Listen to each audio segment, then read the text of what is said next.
नमस्कार।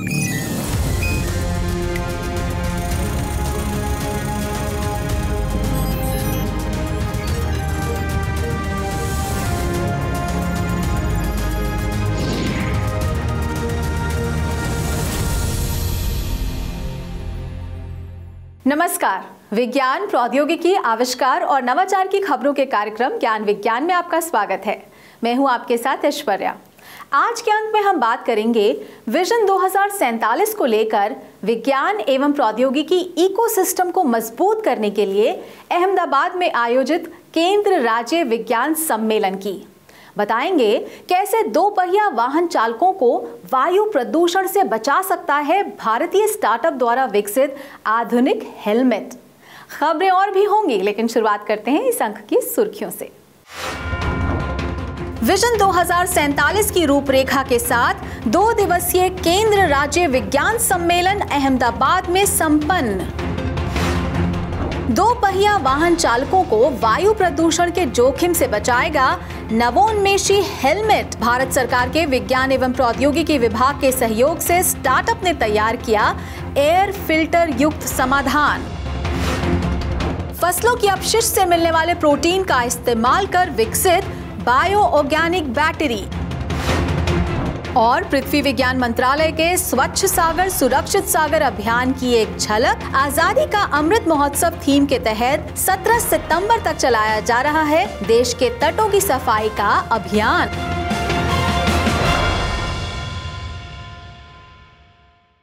और अब खबरें विस्तार से। साइंस सिटी अहमदाबाद में आयोजित 2 दिवसीय केंद्र राज्य विज्ञान सम्मेलन का सफलतापूर्वक समापन हो गया।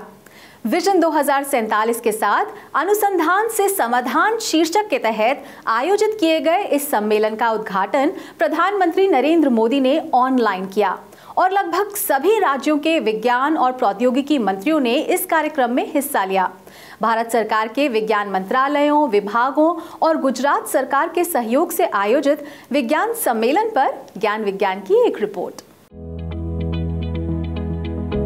अनुसंधान से समाधान शीर्षक के तहत आयोजित इस 2 दिवसीय केंद्र राज्य विज्ञान सम्मेलन का उद्घाटन 10 सितंबर को प्रधानमंत्री नरेंद्र मोदी ने किया। इस मौके पर केंद्रीय विज्ञान एवं प्रौद्योगिकी और पृथ्वी विज्ञान मंत्री डॉक्टर जितेंद्र सिंह सहित भारत सरकार के प्रधान वैज्ञानिक सलाहकार, नीति आयोग के सदस्य, राज्यों और केंद्र शासित प्रदेशों के विज्ञान एवं प्रौद्योगिकी मंत्री और सभी विज्ञान मंत्रालयों और विभागों के सचिव मौजूद रहे। इसके साथ साथ बड़ी संख्या में स्टार्टअप और उद्योगों के कार्यकारी अधिकारियों ने भी हिस्सा लिया।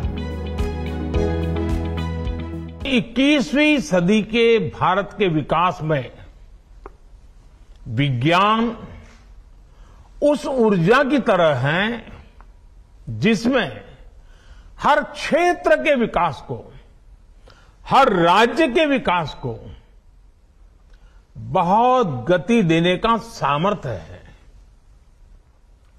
आज जब भारत चौथी औद्योगिक क्रांति का नेतृत्व करने की तरफ बढ़ रहा है, तो उसमें भारत की साइंस और इस क्षेत्र से जुड़े लोगों की भूमिका बहुत अहम है। ऐसे में नीति निर्माताओं का, शासन प्रशासन से जुड़े हम लोगों का दायित्व और बढ़ जाता है। मुझे उम्मीद है अहमदाबाद की साइंस सिटी में हो रहा ये मंथन आपको एक नई प्रेरणा देगा, साइंस को प्रोत्साहित करने के उत्साह से भर देगा। 11 सितंबर तक चले इस विज्ञान सम्मेलन के उद्देश्य के अनुरूप विभिन्न सत्रों के द्वारा देश की अलग अलग भौगोलिक परिस्थितियों वाले राज्यों की विज्ञान एवं प्रौद्योगिकी से जुड़ी चुनौतियों को पूरा करने के लिए विजन 2047 का खाका सामने रखा गया। प्रमुख विषयों में कृषि, जल, ऊर्जा, स्वास्थ्य, शिक्षा और गहरे समुद्र मिशन पर अलग अलग सत्रों का आयोजन किया गया। इन सत्रों में राजनेताओं, नीति निर्माताओं, उद्योगों सहित विषय विशेषज्ञों ने मौजूदा समस्याओं और उनके वैज्ञानिक समाधानों को लेकर चर्चा की। तेजी से बदलती जरूरतों को देखते हुए इन चर्चाओं में मौजूदा विज्ञान एवं प्रौद्योगिकी परिषद तंत्र को और मजबूत करना, केंद्र और राज्य STI इकोसिस्टम के बीच मजबूत तालमेल बनाना, राज्यों को अपनी S&T नीति तैयार करने के लिए प्रोत्साहित करना, केंद्र और राज्यों के बीच दो तरफा विज्ञान, प्रौद्योगिकी और नवाचार सूचना और डेटा के प्रवाह को सुगम बनाना, राष्ट्रीय नवाचार प्रणाली की तर्ज पर राज्य नवाचार प्रणाली विकसित करने में राज्यों की सहायता करने जैसे मुद्दों पर ध्यान दिया गया, जिनको पूरा करने के लिए केंद्र सरकार के सभी 6 विज्ञान विभाग, विज्ञान एवं प्रौद्योगिकी विभाग, जैव प्रौद्योगिकी विभाग, वैज्ञानिक तथा औद्योगिक अनुसंधान परिषद, पृथ्वी विज्ञान मंत्रालय, परमाणु ऊर्जा विभाग, अंतरिक्ष विभाग, राज्यों और उनके वैज्ञानिक संगठनों के साथ मिलकर काम करेंगे। कार्यक्रम के दौरान इन विभागों ने राज्यों के साथ मिलकर काम करने की इच्छा रखने वाले स्टार्टअप और उद्योगों को हर प्रकार की सहायता उपलब्ध कराने का वादा किया। इस सम्मेलन से जो निष्कर्ष अथवा कंक्लूजन्स निकलेंगे, उनके आधार पर यदि आवश्यकता हुई तो छोटी छोटी ज्वाइंट कमेटीज, वर्किंग कमेटीज अथवा टोलियां, समितियां फॉलो अप के लिए भी गठित की जा सकती हैं। और इसके अतिरिक्त आप ही के द्वारा अमृतकाल के आह्वान को मद्देनजर रखते हुए प्रत्येक प्रदेश में युवा वैज्ञानिक, युवा प्रतिभाओं को कैसे बढ़ावा दिया जा सके, इसको लेकर भी केंद्र और प्रदेश मिल बैठ करके योजना बनाएंगे, विचार करेंगे। ये सभी लक्ष्य भारत सरकार की ईज ऑफ लिविंग सोच को बल देने वाले हैं। आपसी तालमेल से एक साथ किए जाने वाले प्रयास तेजी से आगे बढ़ रहे देश को एक नई ऊर्जा प्रदान करेंगे और पूरी तरह आत्मनिर्भर भारत का निर्माण संभव हो सकेगा।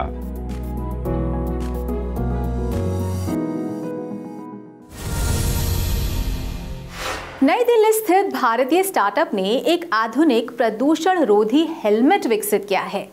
यह हेलमेट 2 पहिया वाहन चालकों को वायु प्रदूषण से बचाने में मददगार हो सकता है। भारत सरकार के विज्ञान एवं प्रौद्योगिकी विभाग द्वारा दी गई वित्तीय सहायता से इस हेलमेट को शेलियोस टेक्नो लैब्स द्वारा तैयार किया गया है। वायु शुद्धिकरण यंत्रों के साथ पुरोस नाम के इस हेलमेट में कई अन्य तकनीकी सुविधाएं भी प्रदान की गई हैं। ज्यादा जानकारी दे रही है ज्ञान विज्ञान की यह रिपोर्ट। वैज्ञानिक अध्ययनों के मुताबिक भारत में वायु प्रदूषण मानव स्वास्थ्य के लिए सबसे बड़ा खतरा है। वायु प्रदूषण की वजह से लोगों की उम्र तकरीबन 5 साल तक कम हो रही है।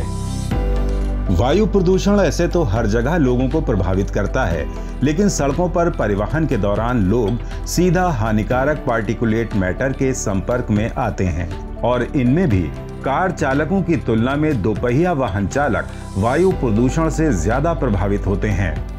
अब भारतीय स्टार्टअप द्वारा विकसित एक अभिनव हेलमेट 2 पहिया वाहन चालकों को स्वच्छ हवा में सांस लेने में मदद कर सकता है। नई दिल्ली की कंपनी शेलियोस टेक्नो लैब्स ने यह हेलमेट भारत सरकार के विज्ञान एवं प्रौद्योगिकी विभाग द्वारा प्राप्त वित्तीय सहयोग से विज्ञान एवं प्रौद्योगिकी उद्यमी पार्क नोएडा में तैयार किया है। पुरोस नाम के इस हेलमेट में वायु शुद्ध करने वाले यंत्रों सहित ब्लूटूथ सक्षम ऐप का इस्तेमाल किया गया है। पिछले 8-10 साल में ई-कॉमर्स, राइड एग्रीगेशन, इन बिजनेस मॉडल्स की वजह से बहुत तादाद ऐसे लोगों की है जो 10 से 12-14 घंटे प्रोफेशनली काम की वजह से राइड करते हैं। तो प्रदूषित हवा जिसमें कि हाई पार्टिकुलेट मैटर है और व्हीकुलर एमिशंस भी हैं, इसके कॉम्बिनेशन की वजह से लॉन्ग टर्म हेल्थ इम्पैक्ट्स हैं, उनकी सेहत को असर पड़ रहा है। अब पहली बार ऐसा हुआ है कि दिल्ली के जो पल्मोनरी विंग्स होते हैं बड़े हॉस्पिटल में, जैसे सर गंगाराम हॉस्पिटल में जो पल्मोनरी विंग है, हिस्ट्री में पहली बार ऐसा हुआ है कि वहाँ पे जो पेशेंट्स हैं उनमें नॉन स्मोकर्स की तादाद स्मोकर्स से ज़्यादा हो गई है। हिस्टोरिकली पल्मोनरी विंग में लोग स्मोकर्स ही जाया करते थे मैक्सिमम। अब एयर पोल्यूशन के प्रभाव की वजह से ये डायनामिक्स चेंज हो रहे हैं। शोधकर्ताओं ने हवा की गुणवत्ता के संकट के दौरान बाइकर्स के सामने आने वाली चुनौतियों को पहचानते हुए उनका समाधान निकाला है। उदाहरण के तौर पर दिल्ली को सर्दियों के महीने में इसी तरह की वायु गुणवत्ता संबंधी चुनौतियों का सामना करना पड़ता है। स्टार्टअप के पेटेंट इनोवेशंस का इस्तेमाल कर इस हेलमेट में एक ब्रशलेस डीसी ब्लोअर फैन, उच्च दक्षता वाले particulate air filter membrane, electronic circuit और माइक्रो USB चार्जिंग पोर्ट लगाया गया है। वाहन चलाते समय हेलमेट के अंदर आने वाली हवा हेलमेट के पीछे लगे एयर फिल्टर सिस्टम में पहुंचती है। वहां मौजूद फिल्टर हवा में से 80% से ज्यादा तक पार्टिकुलेट मैटर को पकड़ लेता है और साफ हवा चालक तक पहुंचती है। हेलमेट में फिल्टर बदलने के लिए चेतावनी सिस्टम भी लगाया गया है। इस प्रोडक्ट की ऑपरेशन का मैकेनिज्म इस तरीके से है कि हमारी थॉट शुरू हुई एक basic helmet, full face helmet से।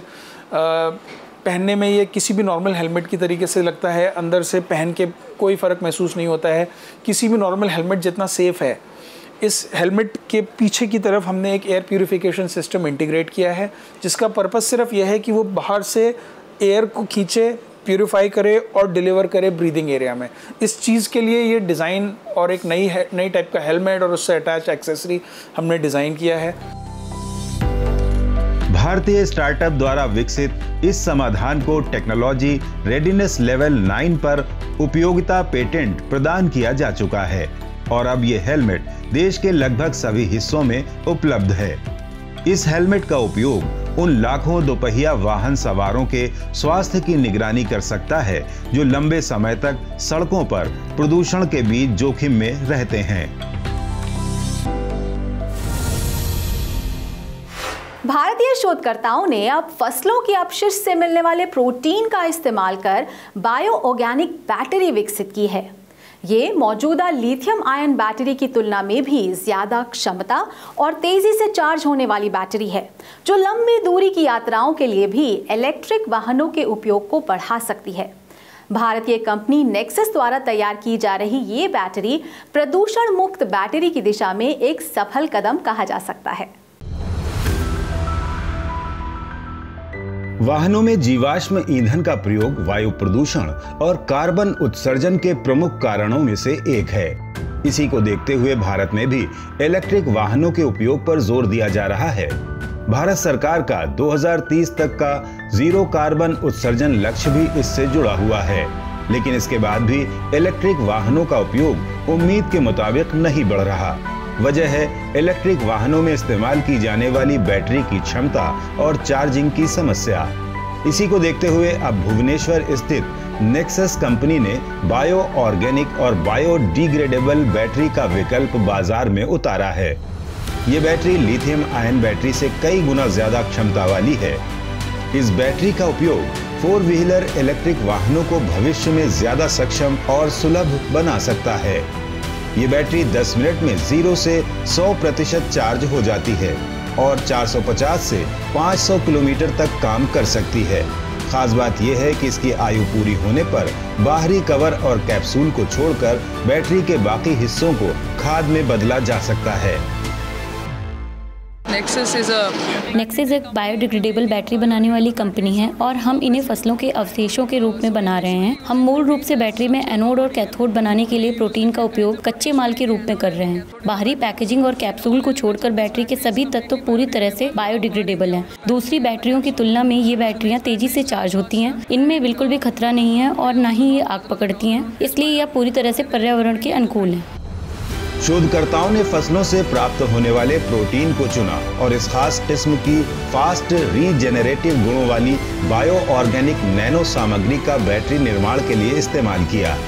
ये तकनीक इलेक्ट्रोड और इलेक्ट्रोलाइट दोनों को बायोडिग्रेडेबल प्रकृति प्रदान करती है। इस पद्धति से बैटरी निर्माण से लेकर उसका जीवन चक्र पूरा होने के दौरान किसी तरह का प्रदूषक कचरा नहीं बनता और ये बैटरी लंबे समय तक चार्ज रह सकती है। बैटरी को समानांतर और श्रृंखला सर्किट सेल पैक के पेटेंट संयोजन के साथ डिजाइन किया गया है, जो इस बैटरी को समान और पर्याप्त स्तर करंट फ्लो और वोल्टेज सक्षम बनाता है। इसका battery cooling system over heating को रोकता है, जिससे इलेक्ट्रिक वाहनों में उच्च शक्ति वाले इंजन का इस्तेमाल किया जा सकता है। Battery can be used anywhere where a battery is required to power the. इस बैटरी का उपयोग किसी भी इलेक्ट्रिक और बैटरी से चलने वाले उपकरणों में किया जा सकता है, फिर चाहे वह वाहन हो या ड्रोन हो। बैटरी की सेल्स की क्षमता के आधार पर मोबाइल फोन और लैपटॉप में भी इसका इस्तेमाल किया जा सकता है। आउटपुट और वोल्टेज के मामले में भी यह लिथियम आयन बैटरी के ही समान है, जो प्रति सेल लगभग 2.3 से 3 वोल्ट पावर देती है। और हमने 2 पहिया और 3 पहिया इलेक्ट्रिक वाहनों के लिए 48 वोल्ट और 60 वोल्ट के बैटरी पैक बनाए हैं। इसलिए मुझे लगता है कि 5 वोल्ट की मोबाइल फ़ोन बैटरी बनाना बहुत आसान है। बेशक अभी यह बैटरी कमर्शियल नहीं है, लेकिन टेस्टिंग चरण में हमने कई 2 पहिया इलेक्ट्रिक वाहन टेस्ट किए हैं। In the testing phase, we've powered multiple 2-wheeler electric vehicles. Nexus द्वारा इस बैटरी को 5 वोल्ट से 800 वोल्ट की रेंज में डिजाइन किया गया है, ताकि मोबाइल फोन बैटरी से लेकर कॉमर्शियल उपयोग के इलेक्ट्रिक वाहनों को एक शक्तिशाली, टिकाऊ और किफायती विकल्प दिया जा सके। बायो ऑर्गेनिक और बायोडिग्रेडेबल बैटरी भारत सहित पूरी दुनिया में इलेक्ट्रिक वाहनों के उपयोग को एक नया आयाम दे सकती है। भारत सरकार के पृथ्वी विज्ञान मंत्रालय द्वारा 17 सितंबर तक स्वच्छ सागर सुरक्षित सागर अभियान चलाया जा रहा है।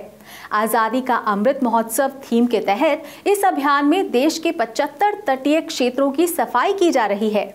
आइए देखते हैं इस कार्यक्रम के तहत पिछले दिनों में आयोजित गतिविधियों की एक झलक।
और अब नजर डालते हैं विज्ञान और प्रौद्योगिकी से जुड़ी देश और दुनिया की कुछ और ताजा गतिविधियों पर हमारे खास सेगमेंट साइंस एक्सप्रेस में।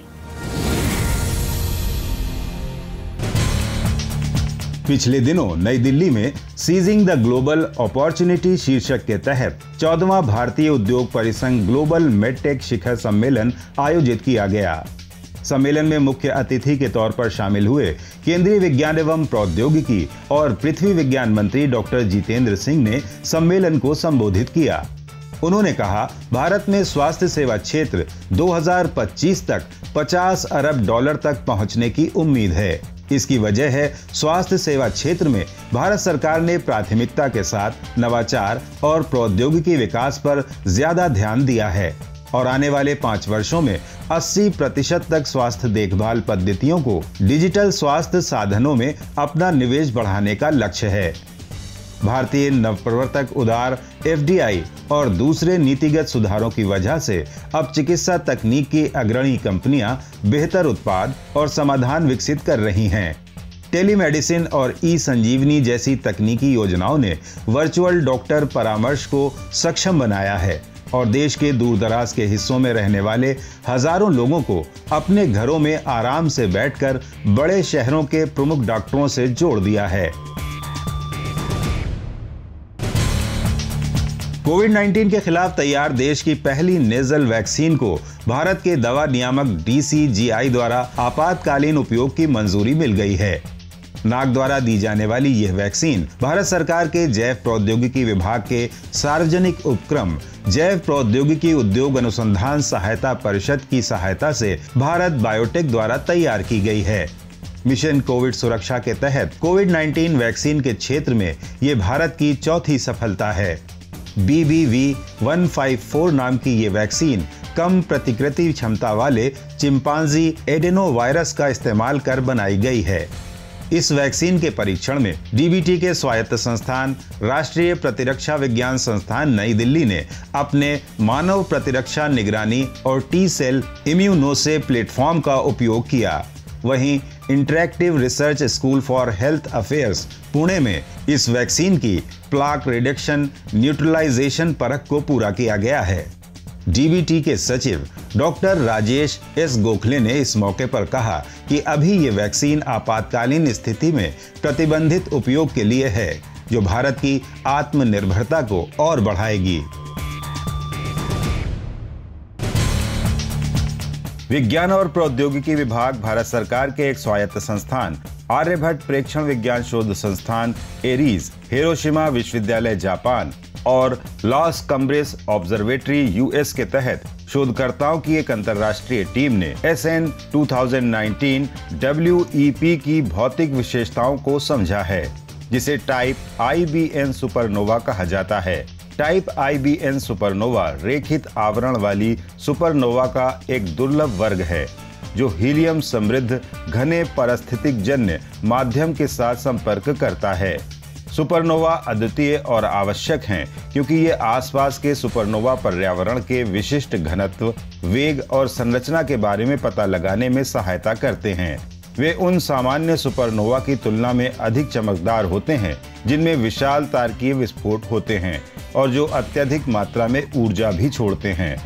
SN 2019 वेप ऐसे बहुत ही दुर्लभ SNE में से एक है जिसके लिए फ्लैश आयनीकरण संकेतों का पता लगाने के बाद उनकी भौतिक विशेषताओं को समझने के लिए एक दीर्घकालिक निगरानी अभियान शुरू किया गया था। शोधकर्ताओं का मानना है कि SN IBNS मुख्य रूप से अल्पकालिक जीवन अवधि वाले होते हैं और इनके लिए समर्पित अनुवर्ती अभियान टाइप IBN वर्ग के अद्वितीय सदस्यों और उनके मूल सितारों के रहस्य को जानने में सहायक बनेंगे। विज्ञान एवं प्रौद्योगिकी विभाग द्वारा वित्त पोषित IIT दिल्ली की foundation for innovative technology transfer में इंक्यूबेटेड कंपनी वैक्मोकॉन टेक्नोलॉजीज ने इलेक्ट्रिक वाहनों के स्वास्थ्य की निगरानी के लिए व्हीकल इंटेलिजेंट प्रणाली का विकास किया है। ये प्रणाली उच्च प्रदर्शन वाले वाहनों के लिए विशेष घटकों के साथ मोटर पावर कंट्रोलर, बैटरी प्रबंधन प्रणाली, वाहन बुद्धिमत्ता मॉड्यूल, क्लाउड कनेक्टिविटी इत्यादि जैसे इलेक्ट्रिक वाहन के पूरे पारिस्थितिकी तंत्र की आवश्यकताओं को पूरा कर सकती है।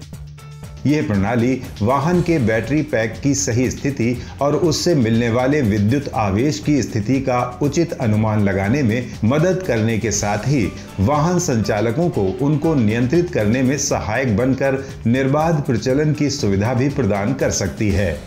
इलेक्ट्रिक वाहनों के विभिन्न कलपुर्जों के लिए अभी तक ऐसी प्रणाली उपलब्ध नहीं थी। इस प्रणाली के आ जाने से इलेक्ट्रिक वाहनों की क्षमता बढ़ेगी और उनके इस्तेमाल में वृद्धि होगी। आज के हमारे इस अंक में इतना ही। ये कार्यक्रम आपको कैसा लगा? अपनी फीडबैक और सुझाव देने के लिए आप हमें ईमेल कर सकते हैं। हमारा ईमेल है indiascience@vigyanprasar.gov.in। आप अपनी राय हमें डाक के द्वारा भी भेज सकते हैं। हमारा पता है विज्ञान प्रसार, A50, सेक्टर 62, नोएडा 201309, उत्तर प्रदेश। विज्ञान, प्रौद्योगिकी, आविष्कार और नवाचार से जुड़ी ताज़ा जानकारियों के साथ अगले हफ्ते इसी वक्त इसी चैनल पर फिर हाजिर होंगे। तो बने रहिए हमारे साथ वैज्ञानिक सोच के साथ। नमस्कार।